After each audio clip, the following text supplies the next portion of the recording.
They expected her to die. That was the unspoken truth humming in the air when Lyra, chained and bruised, was dragged into the Hall of Relics. The alien warlords filled the chamber with smug silence, their tendrils flexing, their scales catching the light of the crystalline torches. To them, she was nothing more than a defiant human caught in the wrong place, stripped of her dignity, awaiting a theatrical execution. But then, she touched it. The relic, an obsidian shard suspended in an anti-grav field, hummed with ancient power. Nobody touched it. Nobody dared. Entire generations had been taught that to lay flesh upon it was to invite instant, screaming death. That was the lesson drilled into every soldier, priest, and conqueror in the Velcari Empire. So when Lyra's bound hands brushed the shard, accident or choice, none could tell, every throat in the chamber constricted at once. Instead of burning her alive, the shard pulsed like a heart. The runes carved into its surface flared brilliant gold, searing across the vaulted ceiling. The chamber quaked. And then the whisper came.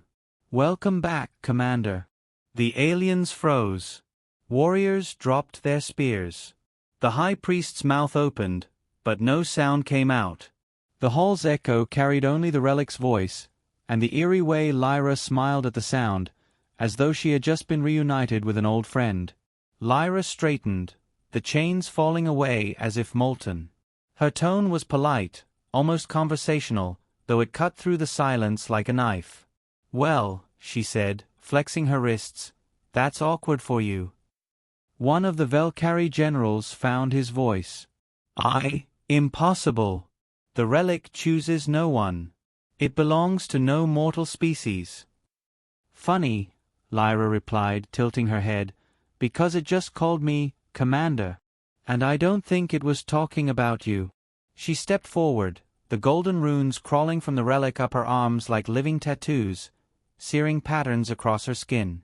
The entire hall smelled faintly of ozone and iron. The warlord at the dais tried to salvage his authority, his tendrils curling with false calm. Human trickery. A parlor illusion. Kill her. The guards hesitated. Because here's the thing about apex predators. You don't hesitate unless somewhere, deep in the marrow of your bones, you know your prey. Lyra gave a small shrug, almost apologetic. "Really? You want to try killing me after the ancient Doomsday Rock just said I'm in charge?" She glanced around the hall, her smile sharp as glass. "Be honest. That sounds like a very bad career choice." The relic pulsed again, and the walls bowed, literally bent inward, as if the entire fortress recognized her presence. The rising action came not from Lyra's words, but from the way the Velcari Empire began to unravel in real time. Messages flickered across their comms, outposts reporting strange malfunctions, ships locking down their weapon systems, entire fleets refusing to fire. The relic was not just a symbol. It was a master key. "Commander," the voice whispered again, this time audible to everyone in the chamber. "Systems awaiting activation. Shall we resume the campaign?" Lyra inhaled slowly, deliberately. Then she looked up at her captors and said, "Campaign? Oh, that does sound fun. But first, I think someone owes humanity an apology." That was when panic truly bloomed. Aliens that had mocked her hours earlier now shuffled back, sweat glistening on scaled foreheads. The priest fell to his knees, babbling prayers in his native tongue. A general tried to bark orders, but his command implant lit up with golden runes before melting against his skull.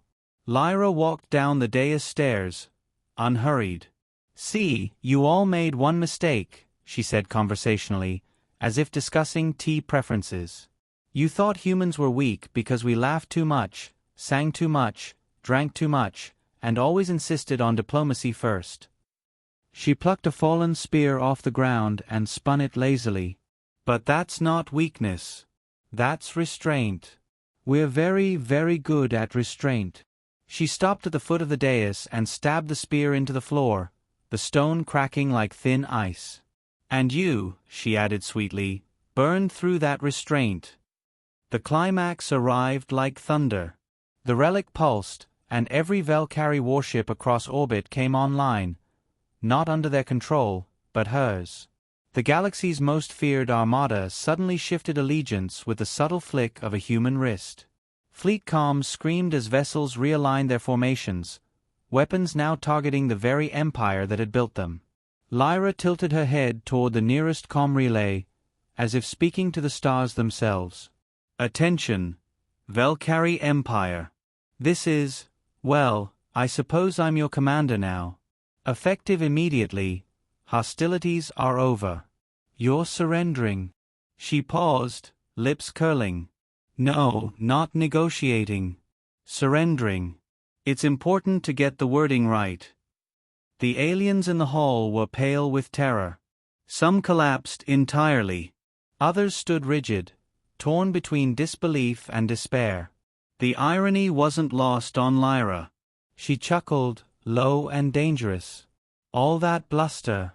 All those years of empire. And it ends because one woman touched the shiny, forbidden rock you kept around for decoration. Honestly, you should have put a sign on it. Do not touch. May trigger galaxy-wide coup. She turned to the high priest, who was still on his knees, trembling. By the way, she said lightly, you prayed to this relic for centuries. I just want you to know, it never listened. The relic pulsed again, stronger this time. Systems deep in the Empire's core planets lit up, ancient facilities awakening after millennia of dormancy. The Valkyrie were not the masters of these weapons. They were squatters. And their lease had just expired. The resolution was almost anticlimactic, in the way all inevitable endings are. Lyra strode from the hall, flanked by terrified guards who now obeyed her without hesitation. The relic floated behind her, orbiting like a loyal hound. Ships aligned in orbit, their silhouettes blotting out starlight, awaiting her command. And then she gave it. Relay to the galaxy, she ordered, voice calm but unshakable. Humanity is done being underestimated. We wanted peace. You mistook it for weakness. Now, you'll remember what happens when humans stop laughing. The message spread faster than light. Across the stars, rulers shuddered. Empires stalled.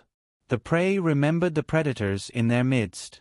But the final twist came quietly, as Lyra returned to her ship and the relic dimmed against her palm. She leaned back in the captain's chair, eyes glinting. Because this hadn't been an accident.